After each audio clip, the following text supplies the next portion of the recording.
Well, we take the raw EEG, we look at the raw waveforms and determine if there might be anything neurological going on with the person, and then what we do is compare the data from the EEG to a number of different databases to find dysregulation patterns.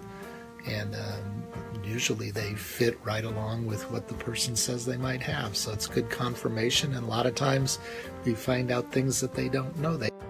So that's what we're here doing.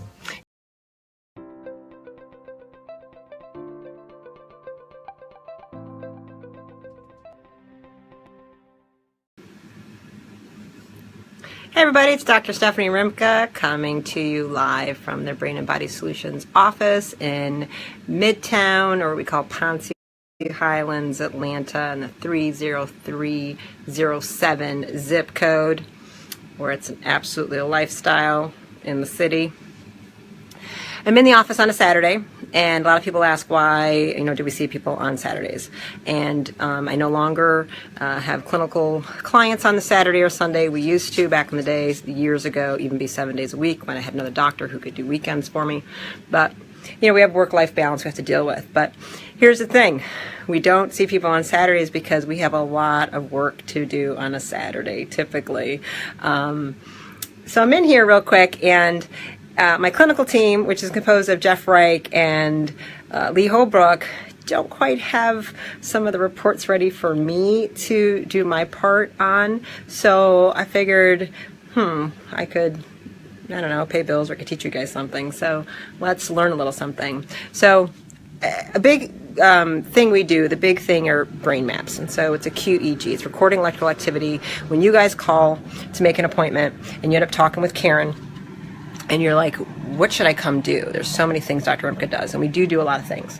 The gist is a lot of it starts with a cue. We record electrical activity, and we create these reports.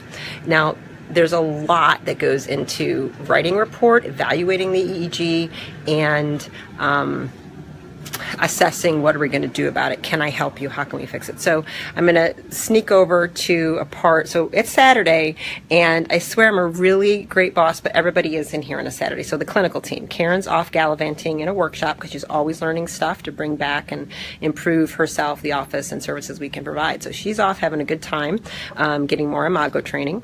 And so I'm in here right now with Jeff, who's one of our board certified neurofeedback therapists and a diplomat now in reading EEGs. It's a big deal, people. We're very lucky to have him. And so he's over here in his office. I'm going to do a quick hi. I'm going to say hi, Jeff. Hang on. Hey, how are you? There's Jeff Reich. Hi, world. He's my favorite. Nice. My favorite Leo. Thank you. So he's in here working. He's writing reports. He's dealing with writing cues right now. Do you want to say, very, very briefly what you do with that raw EEG data? Well, we take the raw EEG, we look at the raw waveforms and determine if there might be anything neurological going on with the person, and then what we do is compare the data from the EEG to a number of different databases to find dysregulation patterns.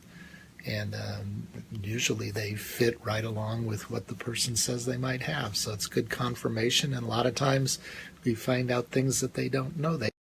So that's what we're here doing.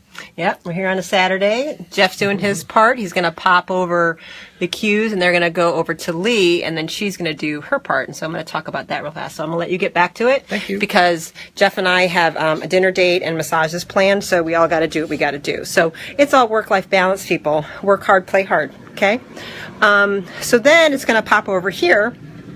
And Lee, are we good? You got names hidden and all that? Yeah. So here's Lee. So say hi to Lee, everybody. Hi. Okay, so this is my Lee. Okay. I'm the number one. Number one. So back in the day, any Star Trek fans, I'm Picard and she is Riker, and this is how we do it. We've been playing this game for a long time. So Lee went from kind of having to get thrown in here, answer phones and schedule and all kinds of stuff back in the day to train to learn neurofeedback, and now she's made a decision.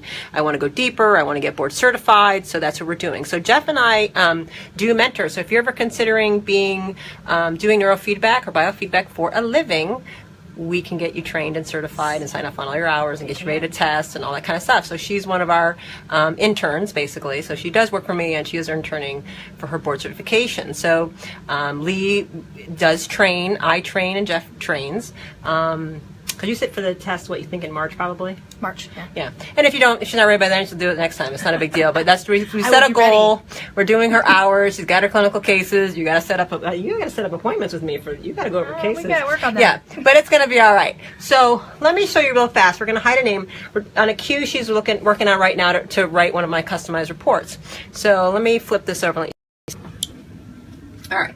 So here's Lee working. Back again. So here's an example of what a Q kind of looks like. Let's hold it up so I get the shadow.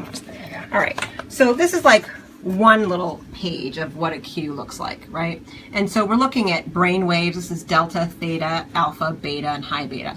And basically, there's many different things we look at. Power, relative power. It's called asymmetry. This is called coherence, and this is called phase lag. Those all mean different things, and these are the kinds of results I go over with you and explain very specifically, what is kind of going on with you. So what we have here is everything should be white. Everything should be white. This should be pink with no lines. So as you can see, delta wave up in absolute power, normal, kind of normal, kind of normal, and then whoa, look what happens with beta and high beta. And the same thing with the relative power. So what this is kind of telling me is this person, and it's actually as a child, right, we're dealing with a tremendous inflammation. Okay. Tremendous inflammation. So this is a lot of, it kind of typically looks like a fire, right? It is kind of a fire. So I have to figure out what is fueling this inflammation in this kid's brain, which therefore results in certain aberrant cognitive or behavioral problems. And so just right there, we're typically expecting anxiety, emotional dysregulation, emotional instability, anticipatory rumination, retrograde rumination, visual disturbances, temporal lobe. This is an anxious, can't sleep, over-aroused. And it's probably because I have this extremely low-powered delta situation, I have a metabolic pattern. This is how I would know this is a case I need to really look deeper at metabolic stuff. So people wonder why I do so much of that. It's because I need to do so much of it, because I can see certain things. So this is the type of data somebody gets, okay? Lots of pictures, lots of explanation. It just goes on. And there's a multitude of ratios we look at that can let somebody know, like, what does that mean? I can know right there just from all these numbers, all these things about a person. Okay, it might not be ADHD, but you might be distracted as all get out. Because what we can go back to that one page. Okay, so classic, like say ADHD, would have red and green and orange all right here. That's a brain that falls asleep. And so it makes sense that you want to try and wake it up with some type of stimulant.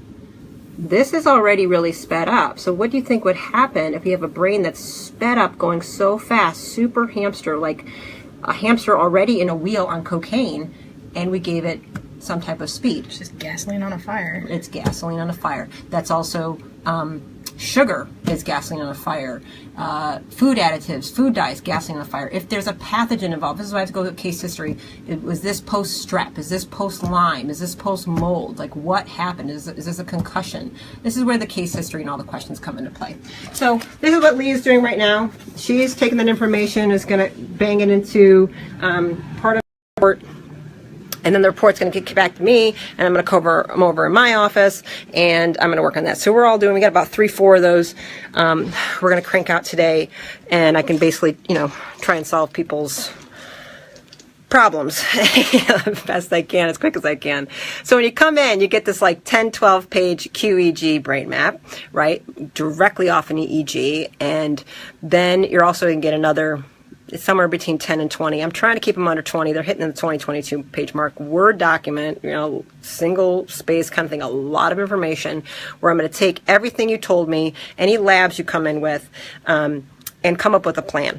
Like what is going on? How can we address it? Who's missed what? And what can we do here? And what can somebody else do?